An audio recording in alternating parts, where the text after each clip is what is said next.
तो नमस्कार पोल्ट्री किसान भाई, फिर से आप सभी का हमारा ये चैनल में आप सभी का बहुत बहुत स्वागत है। और पोल्ट्री किसान भाई, आज हम बात करने वाले हैं कि मुर्गी पालन के लिए आप जगह का चुनाव किस तरह से कर सकते हैं। अगर आप पोल्ट्री फार्मिंग का शुरुआत करना चाहते हैं या फिर पोल्ट्री फार्मिंग चलाते हैं तो इसका जगह का चुनाव जगह का चुनाव करना आपका बहुत आवश्यक है। क्योंकि अगर आप पोल्ट्री फार्मिंग का जो जगह होता है, अगर वो जगह सही नहीं रहेगा तो आप इसका मैनेजमेंट भी आप सही प्रकार से नहीं कर सकते हैं। तो पोल्ट्री फार्मिंग का जगह बहुत अच्छी होना चाहिए। तो आज के इस वीडियो में आपको पूरी जानकारी देने वाले हैं कि मुर्गी पालन के लिए जगह का चुनाव आप किस तरह से कर सकते हैं या फिर जगह का चुनाव आप कैसे करें। तो आज के इस वीडियो में आपको पूरी जानकारी बताने वाले हैं। तो मुर्गी पालन, देखिए, मुर्गी पालन के लिए सही जगह का चुनाव करना बहुत ही आवश्यक है। अगर आप मुर्गी पालन करना चाह रहे हैं और मुर्गी पालन या फिर कर रहे हैं तो अगर आपका जगह अच्छा नहीं होगा तो आप सही से मैनेजमेंट भी आप नहीं कर पाएंगे। तो जगह का चुनाव करना अति आवश्यकता है या फिर जगह का चुनाव करना ही आवश्यक है। तो इसमें आज हम आपको ऐसे कुछ टिप बताने वाले हैं जो कि आप जगह का चुनाव आप किस तरह से कर सकते हैं या फिर जगह का चुनाव आप कैसे कर सकते हैं। तो सबसे पहले जैसे कि हम बात कर लेते हैं, जगह समतल हो और कुछ ऊंचाई पर हो, जिससे कि बारिश का पानी फार्म में ना जा सके या फिर बारिश का पानी फार्म के अंदर बिल्कुल भी ना जा सके।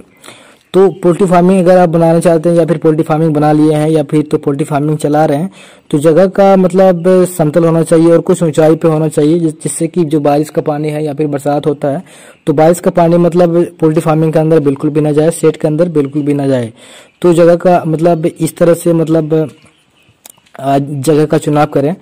और टिप नंबर 2 है कि मुर्गी पालन की जगह आवासीय क्षेत्र या मुख्य सड़क से दूर होनी चाहिए। और जैसे कि आप पोल्ट्री फार्मिंग बना रहे हैं तो वो जैसे कि सड़क से कुछ दूर ही होनी चाहिए। आप सड़क के जैसे कि आपका अगर सड़क चल जा रहा है तो सड़क के जस्ट साइड में बिल्कुल भी नहीं होना चाहिए, सड़क से कुछ दूर ही होना चाहिए। क्योंकि जिससे कि सड़क से कुछ दूर इसलिए होना चाहिए क्योंकि जो गाड़ी वगैरह जो चलता है एनी टाइम या फिर गाड़ी वगैरह के जो आवाज होता है, इससे मुर्गियों को बहुत सारा जो स्ट्रेस होता है, बहुत सारा दिक्कत होता है। तो बहुत सारा टेंशन स्ट्रेस हो जाता है। तो इससे जो होता है मुर्गी जो हमारा होता है, इसका जो वेट होता है वो डाउन कर देता है। तो सड़क से कुछ दूर ही होना चाहिए। और टिप नंबर 3 है कि मुख्य सड़क से बहुत अधिक दूर भी नहीं होना चाहिए, जिससे कि आने जाने में परेशानी हो। तो जो सड़क से ज्यादा दूर भी नहीं होना चाहिए, आप सड़क से इतना ही दूर बनाए ताकि आपका जैसे कि कोई भी सामान वगैरह जैसे कि मंगा रहे हैं और जैसे कि चिक्स वगैरह मंगा रहे हैं या फिर चिक्स का जो दाना वगैरह होता है वो सब मंगा रहे हैं तो वो आसानी से जा सके। तो इतना भी दूर सड़क से आपको दूर नहीं बनाना है। तो इस तरह से आप पोल्ट्री फार्मिंग बना सकते हैं ताकि किसी भी तरह का परेशानी वगैरह ना हो। और कोई भी सामान अगर आप मंगाना चाहते हैं तो बहुत आसानी से आपका पोल्ट्री फार्मिंग पर प्रोवाइड हो सके। तो इस तरह से आप पोल्ट्री फार्मिंग बना सकते हैं। और टिप नंबर 4 है कि बिजली या पानी की उचित व्यवस्था होना चाहिए। बिजली पानी में किसी प्रकार का दिक्कत वगैरह ना होना चाहिए। आप पोल्ट्री फार्मिंग इस जगह पर बनाएं जहाँ की आपको बिजली पानी वगैरह सब अवेलेबल हो या फिर बिजली पानी में यहाँ पे उपलब्ध हो। इस तरह का इस जगह पे पोल्ट्री फार्मिंग बनाए। अगर बिजली पानी की सुविधा ना हो तो यहाँ पे पोल्ट्री फार्मिंग बिल्कुल भी नहीं बनाए, क्योंकि बिजली और जो पानी होता है पोल्ट्री फार्मिंग के लिए अति आवश्यकता है। क्योंकि बिजली नहीं रहेगा जो आपका पोल्ट्री फार्मिंग जो रात में होता है वो सही से दाना वगैरह नहीं खा पाएगा या फिर मोर्टेलिटी वगैरह होने लगेगा। तो इस तरह से बिजली तो होना ही चाहिए। तो इस तरह जगह का चुनाव करें जहाँ पे बिजली और पानी का उपलब्ध हो या फिर बिजली और पानी का अवेलेबल हो। तो इस जगह पर आप पोल्ट्री फार्मिंग बना सकते हैं। और टिप नंबर 5 है कि मुर्गी के शेड या बर्तनों को साफ सफाई का नियमित रूप से कर सकते हैं। और जो मुर्गी का जो शेड है या फिर बर्तनों का साफ सफाई अच्छी प्रकार से करें, नहीं तो आपका जो मुर्गी पालन में किसी प्रकार का इन्फेक्शन वगैरह फैल सकता है। तो शेड या बर्तनों की साफ सफाई अच्छी प्रकार से करें। और टिप नंबर 6 है कि चूजे और दवाई, वैक्सीन या बॉयलर की दाना आसानी तो उपलब्ध हो सके। तो इस जगह पर भी आप पोल्ट्री फार्म बना सकते हैं, मगर इस जगह पर ही बनाना ही पड़ेगा जहाँ की चूजे, दवाई, वैक्सीन, बॉयलर दाना वगैरह आसानी से आना जाना हो सके या फिर उपलब्ध हो सके। तो इस जगह पे आप पोल्ट्री फार्मिंग का चुनाव कर सकते हैं, इस जगह पे आप पोल्ट्री फार्मिंग बना सकते हैं। और टिप नंबर 7 है कि फार्म की लंबाई पूर्व से पश्चिम की ओर होनी चाहिए। ये तो बेसिक से फंडा है। अगर जो पोल्ट्री फार्मिंग चलाते हैं या फिर जो पोल्ट्री फार्मिंग बनाते हैं, इससे पता होना चाहिए कि पोल्ट्री फार्मिंग कौन सी दिशा में बनाते हैं।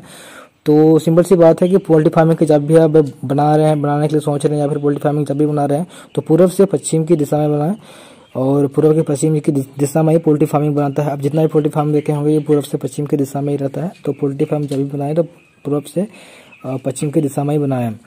और टिप नंबर 8 है कि शेड मतलब एक शेड में केवल एक ही ब्रीड के चूजे रखने चाहिए।